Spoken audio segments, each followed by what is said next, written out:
Chosen one, your intuition has been sounding an alarm for a reason. That unsettling hum in your closest circle was the sound of a betrayal being manufactured behind your back. You were never paranoid, you were perceptive. The reality is that these family members that were plotting to come up off your downfall are pissed. Let's talk about it. Before the drama, the plots and the backstabbing, there was just you. And the truth about you, the real truth, the one that explains everything that came after, is that you were built different. It was not something you could always explain when you were coming up. It was more of a feeling, like you were tuned to a frequency that most people around you could not pick up. You felt things deeply. You saw through situations quickly. You recovered from things that left other people down for long stretches of time. You had a resilience that sometimes confused even you, because you did not always know where it came from. You just kept getting up. You kept arriving at the other side of things that should have finished you, and people noticed. That is the part nobody warned you about. The people in your family circle noticed what you carried long before you had a name for it. They watched how things moved in your favor. They watched how blessings attached to your presence, how you bounced back from setbacks, how something seemed to cover you in ways they could see but could not touch. For most people around you, that was something to admire, but for a specific few, watching you carry what you carry triggered something cold inside them. It was not regular jealousy, it was something more calculated than that. The kind of feeling that looks at what someone else has and does, not just want it, but wants that person to stop having it altogether. Remember that calculation. Hold on to it, because it is the seed that everything in this story grows from. And what was planted in that moment of cold calculation is about to bloom in a direction they never anticipated. The people with that calculation in their hearts did not move immediately. That is the nature of this particular kind of opposition. It is patient. It watches before it acts. Before anything was organized, there was a season of quiet study. Your vulnerabilities were being catalogued. Your pressure points were identified. The corners of your heart that still held unprocessed grief, the childhood wounds, the family dysfunction, the pain that got handed down to you from people who were broken before you even arrived. Those things were located and quietly filed away for future use. They understood, whether consciously or not, that a whole version of you was a direct problem for them. A version of you that had healed the old wounds, released what no longer served you, and stepped fully into your own frequency, was almost impossible to reach. So their mission became keeping you from becoming that person. The goal was keeping your wounds open, keeping the chaos circulating, and keeping you so distracted by old pain that you could never get clear enough to see what was being constructed around you in the present. Every time old drama resurfaced, when it should have been long dead, every time an old wound got poked right at the moment when you were building momentum, every time a conflict broke out precisely when things were starting to move in your direction, that was not coincidence. That was deliberate maintenance. Someone was tending the exact conditions the plan required to stay alive. The people doing that maintenance were not strangers. They were the ones with the most natural access to your tender places, the ones who knew what your earliest wounds looked like, the ones who were present during the very moments that shaped your deepest insecurities. Every vulnerable thing you ever shared in trust became a coordinate they used to map your undoing. That is a specific kind of betrayal. It is the kind that does not just hurt. It rewires how you trust and makes you question your own discernment. It makes you wonder whether being open ever leads anywhere worth going. But that questioning was also part of the plan. Making you doubt your own perception was a tool they used deliberately. The fact that you are here right now, clear-eyed enough to see all of this for what it is, means that tool did not finish its job. What started as individual dark calculations eventually became something far more structured. This is the part that is going to reframe a significant portion of what you have experienced. Your adversaries found each other. The people who had each separately developed a problem with you, each carrying a private agenda around your downfall, discovered a shared interest, and began to move as one. Think about what it requires for people with different personalities, different relationships to you, and different surface-level agendas to set aside their differences and align themselves around a single objective. The very fact that they had to organize at all is telling. Individually, not one of them had enough to move against you, so they pooled everything they had, their access to you, their knowledge of your vulnerabilities, and whatever resources they could bring to bear. If this message hits your spirit, hype this video so more chosen ones like you can find it. At the center of this coalition, there may have been a parental or authority figure, someone whose position in the family gave them influence over how the circle moved and what the circle believed. This person likely presented publicly as someone who was in your corner, concerned and even protective. But behind that presentation was a specific investment in a specific outcome, and that outcome was not your flourishing. There were likely material stakes layered into this as well. Something about resources, an inheritance, a financial arrangement, something that was positioned to move in a particular direction depending on what happened to you. That is not abstract. That is a motive. And wherever a motive is that concrete, the plan attached to it is equally deliberate. The coalition was also watching your gifts develop, and that development was a problem for people whose influence over you depended on you staying smaller than you were becoming. At some point, the people organizing against you may have sought outside counsel, not for your healing but for your containment, not to support you, but to slow down or block what was growing in you before it fully activated. That is how threatened they were by what they saw happening inside you. The objective was not to make your life inconvenient. The objective was not to hand you a setback or even a heartbreak. Under the sustained pressure of everything being applied to your life, the expectation was that you would break, not just emotionally, but in a way that had finality to it. Whether that looked like your mental state deteriorating to the point where others could step in and declare you unfit, whether it looked like your health declining in ways that were difficult to trace back to a source, or whether it looked like your will to continue simply running out, the destination was your permanent removal from the picture. The coalition was organized around your permanent absence. Attached to that absence were real, practical things, arrangements that could not be activated until a specific outcome occurred. Your name was on those calculations. The question being answered by everyone involved was not whether the outcome would happen, because in their minds it was already decided. The only question was when. And while that internal clock was running, the maintenance of your suffering continued. The pressure stayed on. The wounds stayed fresh. Whatever darkness was circling your life was being actively fed. There was a season when the edge felt very close to you. The weight was heavy enough and constant enough that the darkest possibilities felt nearer than the horizon. You were closer to what the people around you were counting on than you probably knew at the time. They could see it. They were settling in and getting comfortable with the outcome they had been engineering. And then you did the one thing the entire plan was never designed to survive. You've probably noticed a lot of Chosen One channels on YouTube have stopped publishing, videos pulled, voices silenced. The mainstream media is cracking down on us, but we will not give up our voice. That's exactly why I'm putting you onto something real, Destiny Engine. I built this because I was done watching Chosen Ones get dragged through betrayal, isolation, and attacks while their enemies strutted around unchecked. I want to help you accelerate the speed of your divine justice and step fully into your purpose. And the beauty of it, you don't even have to lift a finger. Destiny Engine takes their downfall and flips it into your rise. This isn't another meditation app.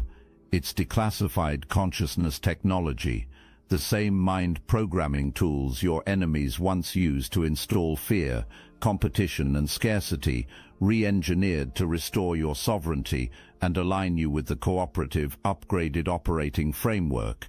It generates personalized sequences mapped to your divine purpose. The hardest thing you'll do is put on headphones, press play, and watch your enemies keep digging their own grave. Join Destiny Engine to support your favorite channels and use it for your own rise.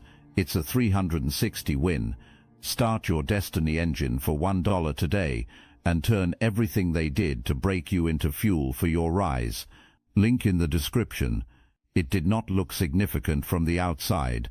There was no announcement, no confrontation, and no dramatic declaration. You did not expose the coalition. You did not retaliate. You may not have even known the full scope of what had been built against you. What happened was quieter than any of that, and more powerful than all of it combined.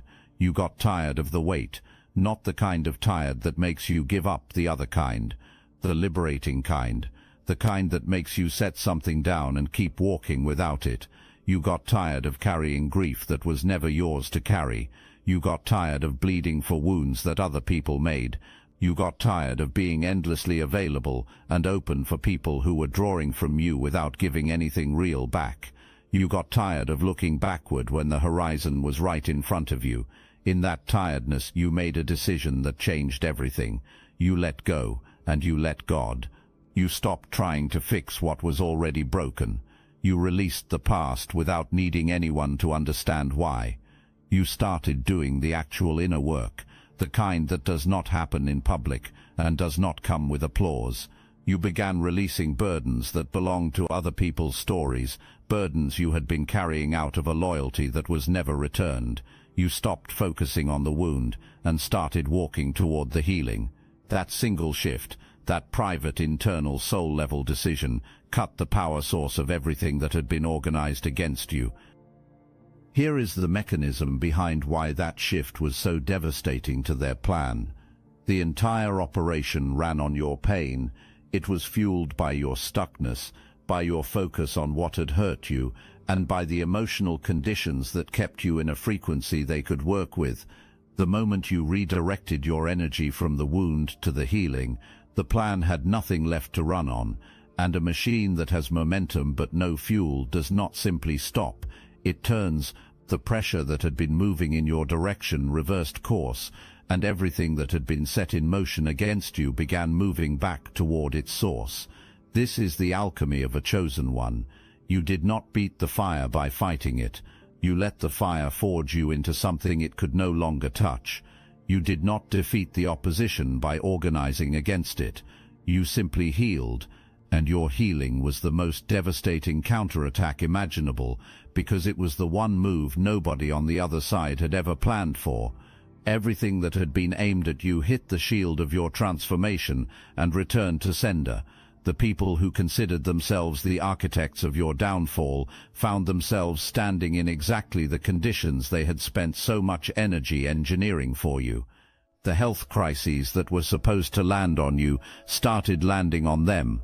The sleeplessness, the spiraling, the anxiety, the inability to hold things together, those experiences became their daily reality.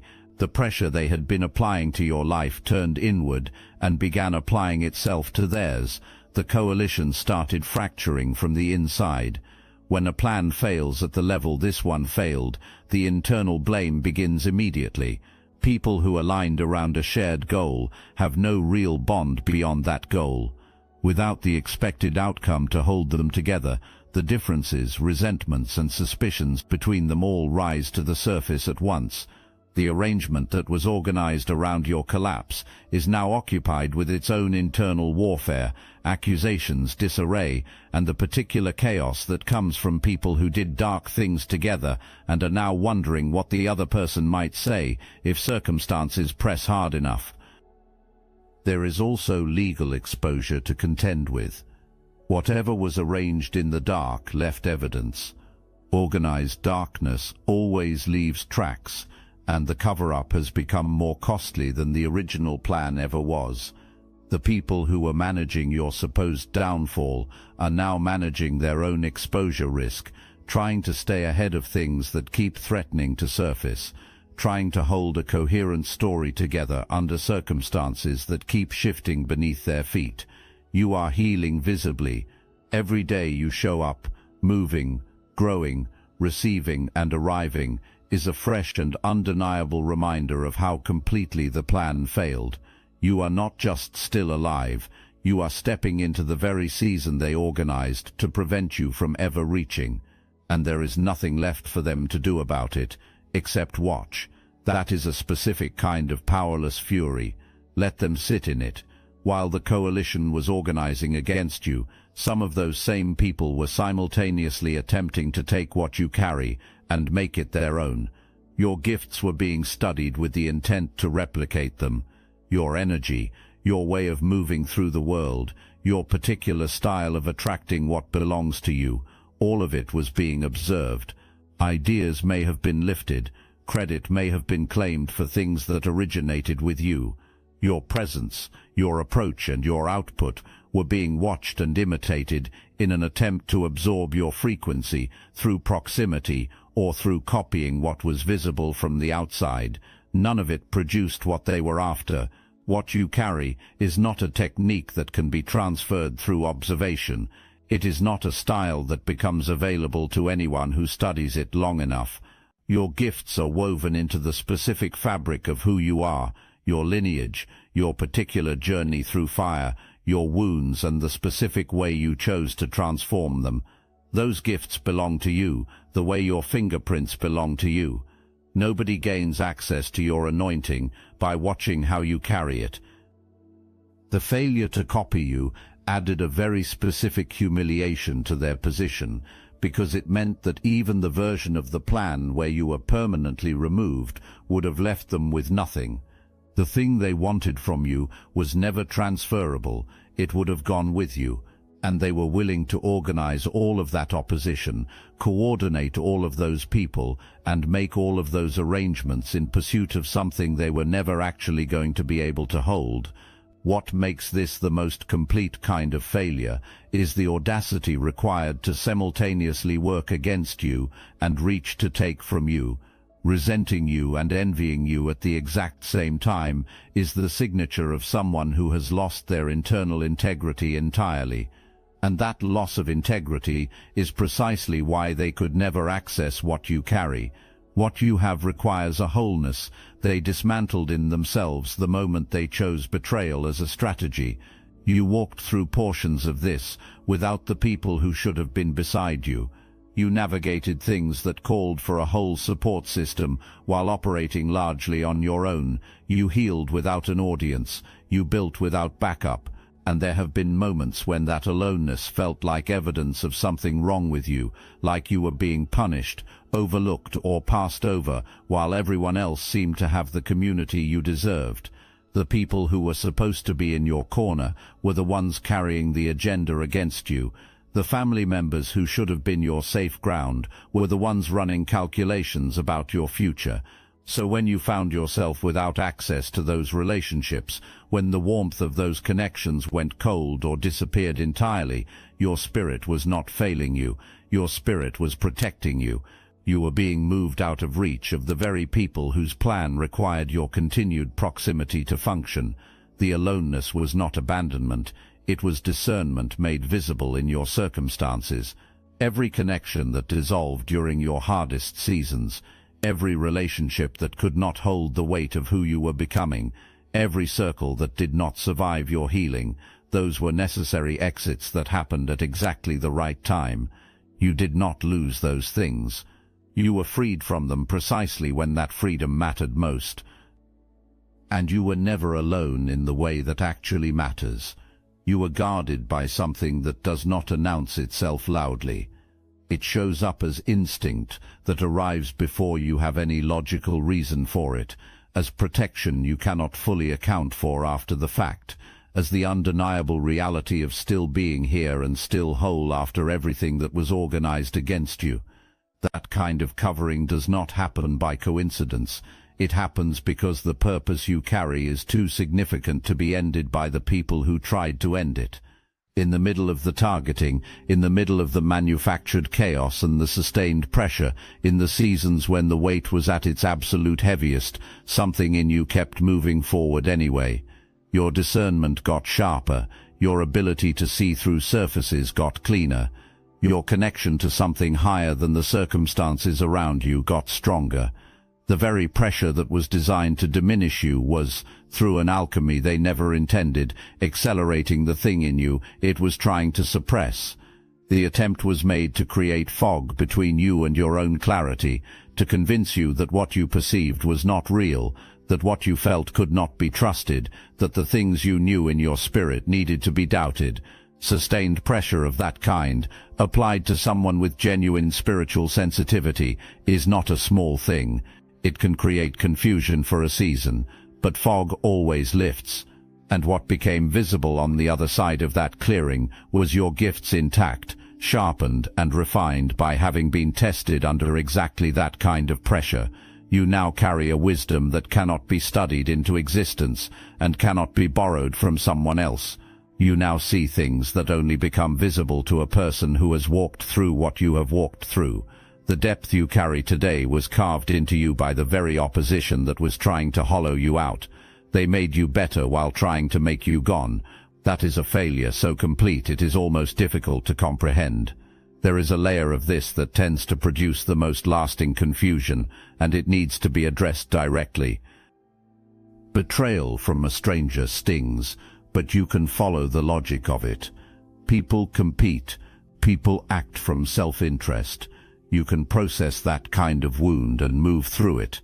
What does not process at the same speed is betrayal from the people who held you when you were small, who were present at your milestones, who said your name in prayer out loud while working against you in private. The gap between who they performed themselves to be and who they actually were in the dark is specifically designed to make you doubt your own eyes. For a long time it probably worked. You probably explained away things your gut flagged as serious. You extended grace the situation did not deserve. You told yourself the most charitable story about their behavior, because the alternative that people that close to you were that deliberate in their harm was almost too heavy to hold. What that confusion cost you was continued proximity, continued access. You kept showing up, kept investing, and kept being present in spaces where your presence was being used as a resource in something you never consented to. The confusion was not a side effect of the betrayal, it was a core feature of it. Keeping you confused about what was happening kept you available to the people who needed that availability to keep the plan moving. Every time your instinct flagged something as wrong, and you dismissed it out of loyalty to the idea of family, that dismissal was the plan working exactly as designed. And now, with the clarity that your healing has given you, you can look back at the exact moments your discernment tried to speak and recognize precisely what it was telling you. You knew. Some part of you was already awake to the reality, while the rest of you was still holding the family story together out of love. That knowing was not paranoia, it was not ingratitude. It was your gift of perception, operating correctly under conditions that were specifically designed to make you ignore it. The amount of effort required to suppress what you were sensing is itself testimony to how powerful that perception actually is. You may still be sitting with some version of the question, why did this have to happen this way? That is a real question, and it deserves a direct answer, but there is a more powerful question underneath it, and that question is, what was already written into the moment they decided to move against you? There is a principle at work here that operates as consistently as gravity. When organized darkness is aimed at someone who is genuinely covered, genuinely called, and genuinely on assignment, the result is not simply a failed attack. The result is that the protection around that person activates at a level it would never have reached otherwise. And that activation carries consequences that extend far beyond the original conflict. Their downfall was not a punishment imposed from the outside. It was the natural result of what happens when darkness reaches toward something that has real divine backing. The moment the decision was made to move against you, the ending was already determined. The coalition simply did not know that yet. They were operating on the assumption that you were reachable, that enough coordinated pressure and sustained betrayal would eventually produce the result they planned for. They had no framework for a chosen one who simply would not cooperate with the ending they wrote. What they could not account for is that some people are unreachable in the way that actually matters, not because they are without weakness, but because what backs them does not negotiate with the strategy of darkness. Everything the coalition had, their resources, their relationships, their coordination, their spiritual capital, was spent on a campaign that could not have produced the outcome they planned. And now you are watching them absorb the consequences of that spending, standing in the aftermath with very little left and a set of results they are not equipped to handle. You did not do that to them. Their own choice did that to them. You were simply the occasion, the mirror that revealed by being exactly what you are, who they really were beneath everything they had been performing. Even with all the clarity, all the vindication, and all the confirmation that your instincts were right, there is still grief in this. There is the grief of what it would have meant if the people closest to you had actually been who they presented themselves to be. There is the grief of the family you deserved, the relationships that were supposed to nourish you, the sense of belonging that should have been a given from the beginning and was not. That grief is real, it is valid, and it is allowed to exist. What it is not allowed to do is keep you anchored to a past that is already finished. What it cannot be permitted to do is keep you accessible to people who have demonstrated clearly who they chose to be. Loving who someone could have been is not a sufficient reason to keep extending yourself toward who they actually are. You can grieve the family you deserved while simultaneously releasing the family that chose differently. Both truths can exist at the same time without canceling each other out. The grief does not require you to stay in proximity to what harmed you. The love does not require you to remain available to people who turned that availability into a weapon. Put that grief down with intention, not by pretending it is not there, not by skipping past the feeling in a performance of being over it, but by honoring it fully and then consciously choosing not to let it be the heaviest thing you carry into what is next. Because on the other side of that grief is a version of you that is fully open, available for the connections, the love and the belonging that were actually meant for you. The people who are genuinely for you, not positioning themselves around your story with a hidden agenda, those people exist. The gathering being prepared for your next season has no one in it who is waiting on your fall. You are almost there. Stop walking around like someone who barely survived something. Start walking around like someone who won, because that is the accurate description of what happened. The coalition organized. You transformed. That is not a draw. That is a comprehensive, decisive and total victory. It is time to carry yourself accordingly. Stop replaying the details of what was done to you. Stop trying to reverse engineer the reasons why people who were supposed to love you made the choices they made. You do not need that understanding in order to move forward. You do not need a confession from anyone to claim your vindication. The universe does not require their cooperation to balance the books, and that balancing is already in progress. It is not waiting on anyone's admission or apology. Release the bitterness too, and not for their benefit. Release it because it is their energy sitting in your body, and your body has far better things to do than store what belongs to them. Bitterness is nothing more than victory that has not been fully claimed yet, so claim it. Turn the full weight of what you endured into fuel for the purpose you were born to carry, the very purpose they spent so much time and coordination trying to prevent you from reaching. The most complete version of winning here is not the justice that lands on them, though that is coming. The most complete version of winning is you, in full expression, living the life they tried to cut short, operating in your gifts without apology, receiving what was always designated for you, and becoming publicly and undeniably exactly what they told people you were never going to be. A chosen one does not just survive the opposition. A chosen one makes the opposition the origin story of the testimony.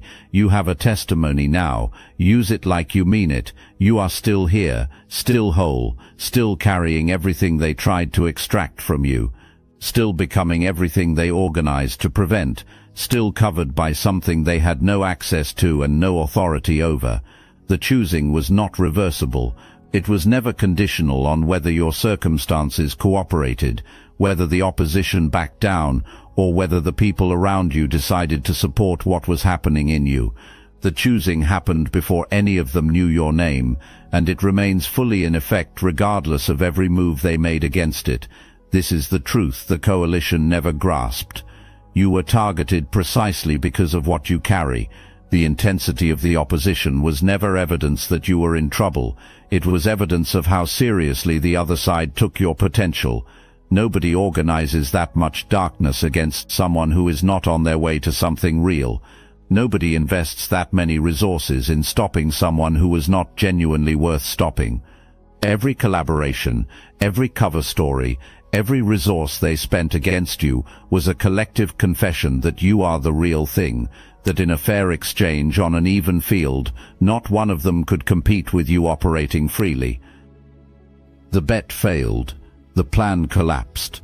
The cover-up is unraveling. The blessings that were held back are moving.